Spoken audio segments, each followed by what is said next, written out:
All right, folks, something slightly new here. I'm trying to shoot a video without my assistant, Abby, so I'm solo. So I hope this works out. But here we go.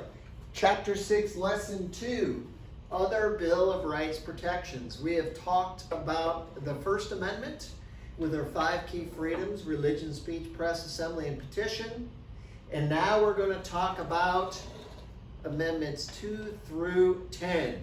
Offering us a whole wide range of other rights and protections against our government. So, here we go. The book doesn't go straight from 2 to 10. It kind of lumps them into 2 sections. The book will explain that a little bit, but the idea is we're going to talk first about protections we get from our government when that government wants to use legal action against us. So we're going to talk first about the amendments that protect us if the government suspects us of a crime and wants to deprive us of our life or our liberty. We're also going to talk about just a little bit of what the government can do to take away our personal property. We're going to learn something about eminent domain. Turns out if the government wants your property, wants to take your land and bulldoze your house, the government can do it. But you have some certain protections. So the first one the book talks about is the Fourth Amendment. The Fourth Amendment is a critical right, or a critical set of rights, critical protection. It really protects us, our papers, and our property against an illegal search and seizure. What does that mean? It means the police can't just come into our houses and search for evidence of a crime.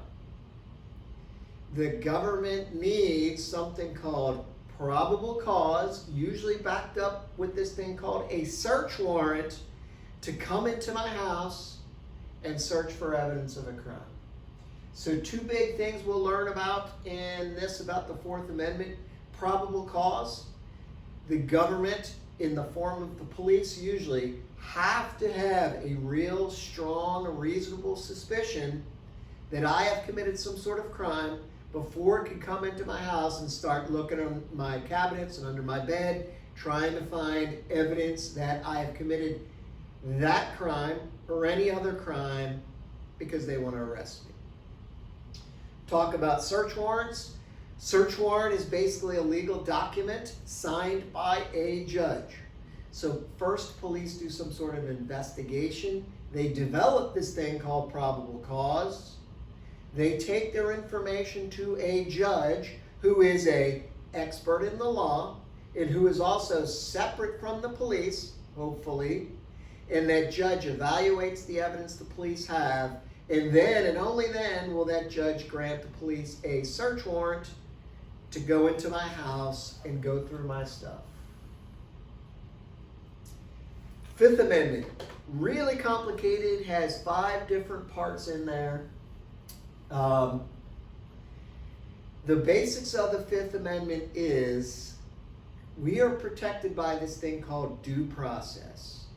The government has a set of procedures, a process that it has to follow every time for every citizen if it wants to arrest us and deprive us of our life and liberty. We'll talk about due process twice because it's that important.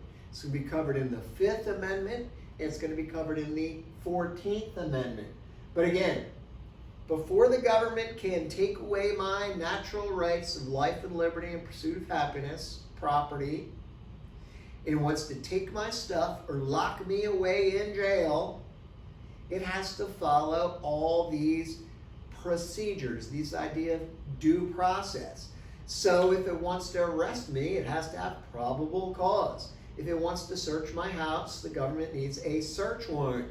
If I am arrested, I have to be formally charged of a crime. It's not a mystery. And the government has to bring me in front of a judge and charge me with a crime. All right? When I am arrested, I get a whole slew of rights. I get a fair and speedy trial. I get a jury of my peers. I get a lawyer. And we're going to see later even if I'm convicted of a crime, the government says I'm guilty, part of this process includes I have the right to appeals. So before the government can throw me in a dungeon forever, I have these due process protections. We're going to learn about it a lot. Starts in the Fifth Amendment, but also we have due process protections in the 14th Amendment.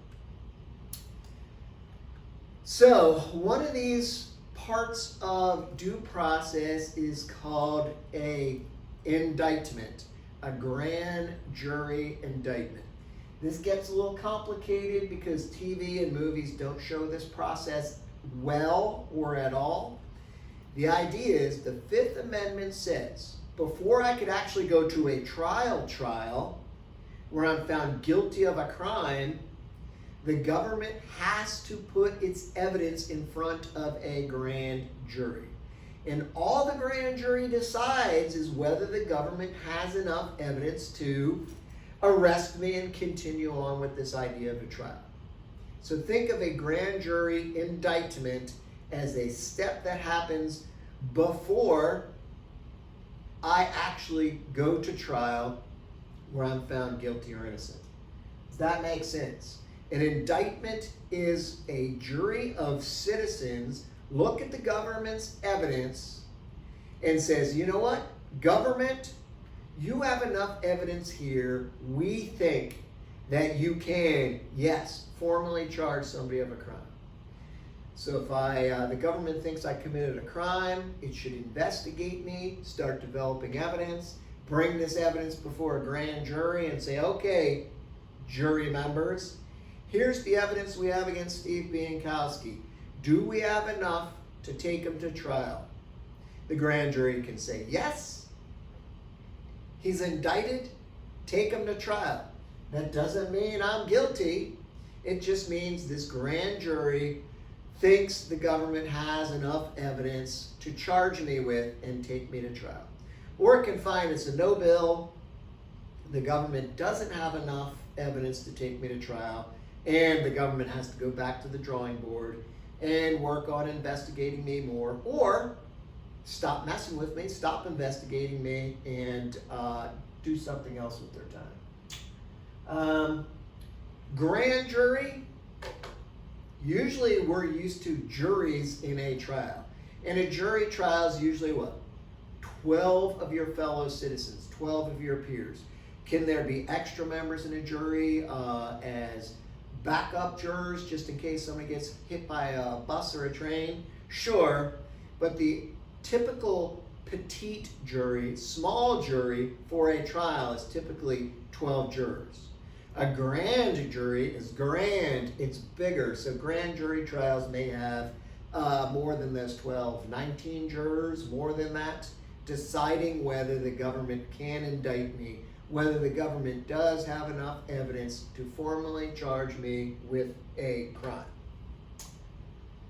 Grand jury's indictments is part of the Fifth Amendment. It is a little tricky, it is a little complicated. We'll go over that in class though, and if you don't understand it, ask me, do some Googling, but as one of your key Fifth Amendment due process protections. Double jeopardy, hopefully easier than this idea of an indictment. Double, two, jeopardy means to be put in danger. So, double jeopardy means the government cannot try you twice for the same crime. The government suspects you of something, arrests you. The government indicts you. The government puts you on trial. And you're found innocent, you go free, and that's it. The government doesn't get strike 2, strike 3, strike 4.